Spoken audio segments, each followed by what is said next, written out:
Saya akan bahas satu persatu, step by step mengajukan KPR. Pertama,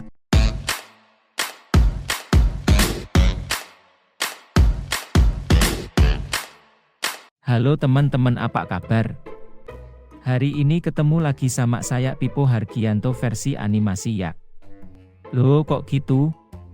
Hehehehe. Semoga konten ini bisa membantu teman-teman untuk bisa investasi di properti lebih mudah ya. Nah, sekarang saya akan membahas tentang step by step cara mengajukan KPR. Sebelumnya, apa itu KPR? Gimana cara mengajukan KPR? Apa saja syarat-syarat mengajukan KPR? Saya akan bahas satu persatu. KPR itu singkatan dari kredit kepemilikan rumah, yaitu produk pembiayaan untuk pembelian rumah dengan skema pembiayaan 85% sampai dengan 90% dari harga rumah. Step by step mengajukan KPR. Pertama, 1. Tentukan lokasi rumah. Sebelum mengajukan permohonan KPR di bank, pastikan Anda telah menentukan lokasi rumah yang akan diajukan. KPR bisa digunakan untuk membiayai pembelian rumah baru maupun bekas dari pengembang atau perseorangan. Dalam menentukan lokasi rumah, sebaiknya hindari yang berdekatan dengan sungai dan kuburan. Selain itu, pastikan akses jalan menuju atau depan rumah berukuran lebar minimal 3 meter dan bisa dilalui oleh mobil. 2. Penyerahan berkas. Jika Anda telah menentukan lokasi rumah, kini Anda sudah bisa mulai mengajukan permohonan KPR dengan mengisi formulir aplikasi permohonan dan melengkapi berkas-berkas yang disyaratkan. Nah, berikut ini adalah syarat-syarat yang biasanya diperlukan untuk mengajukan KPR.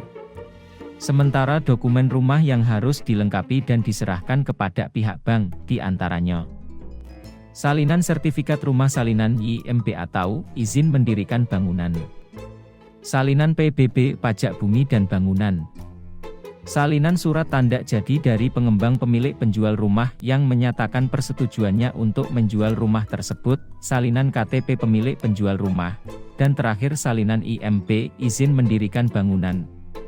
3. BE checking. Ketika seluruh berkas yang dibutuhkan telah lengkap, bank akan melakukan BE checking untuk mengetahui reputasi atau rekam jejak Anda sebagai calon debitur yang mengajukan permohonan KPR. 4. Survei calon debitur. Apabila tidak lolos dalam proses BE checking, maka proses pengajuan permohonan KPR Anda akan terhenti di sini dengan hasil tidak disetujuinya permohonan tersebut. Namun, jika lolos dari proses BE checking, bank akan memproses permohonan Anda ke tahap berikutnya, yaitu survei calon debitur. Survei ini dilakukan untuk memastikan kebenaran akan data dalam dokumen yang telah diserahkan. 5. Penaksiran nilai jual rumah. Tak hanya menilai karakter calon debitur, bank juga menilai rumah yang menjadi objek dalam permohonan KPR melalui tahap penaksiran nilai jual rumah atau yang dikenal dengan istilah appraisal. Pada tahap ini, bank menunjuk pihak ketiga untuk melakukan appraisal. 6. Penerbitan surat penegasan persetujuan penyediaan kredit atau SP3K. Dari hasil appraisal, kemudian bank menentukan besaran kredit yang bisa dicairkan melalui penerbitan surat persetujuan kredit yang menampilkan informasi tentang nilai maksimum kredit, jenis kredit, jangka waktu kredit, suku bunga, angsuran per bulan, jaminan kredit, dan syarat-syarat serta ketentuan lain termasuk biaya-biaya yang dikenakan. 7. Pengurusan sertifikat dan balik nama ke notaris. Seiring dengan persetujuan KPR yang diberikan, pihak bank menunjuk notaris untuk mengurus sertifikat dan proses balik nama.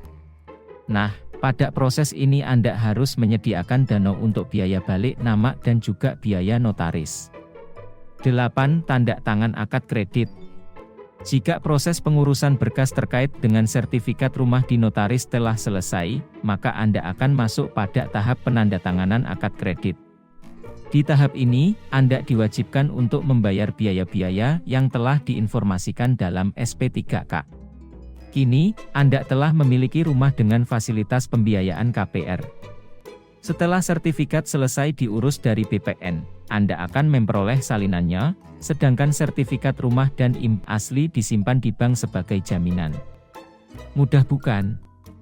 Nah, tugas Anda selanjutnya adalah membayar angsuran setiap bulan secara tepat waktu hingga jangka waktu yang telah disepakati bersama. Nah, kurang lebih seperti itu ya teman-teman. Di video berikutnya saya akan membahas hal-hal lain terkait KPR mulai dari bunga KPR dan pembahasan lainnya. Buat yang mau tanya-tanya tentang KPR, yuk ngobrol-ngobrol di kolom komentar di bawah ini. Terima kasih untuk yang sudah menonton dari awal sampai akhir. Jika video ini bermanfaat untuk Anda, jangan lupa subscribe YouTube ini supaya Anda tidak ketinggalan video-video terbaru dari saya. Semoga teman-teman sehat selalu. Saya Pipo Hargianto. Salam Pasif Income Property. Untuk teman-teman yang mau memperdalam ilmu cara mendapatkan properti dengan strategi hampir tanpa modal seperti yang saya lakukan selama 13 tahun terakhir, teman-teman bisa ikut seminar-seminar gratis yang biasa saya adakan. Untuk mendaftar silahkan hubungi nomor admin saya di bawah ini ya.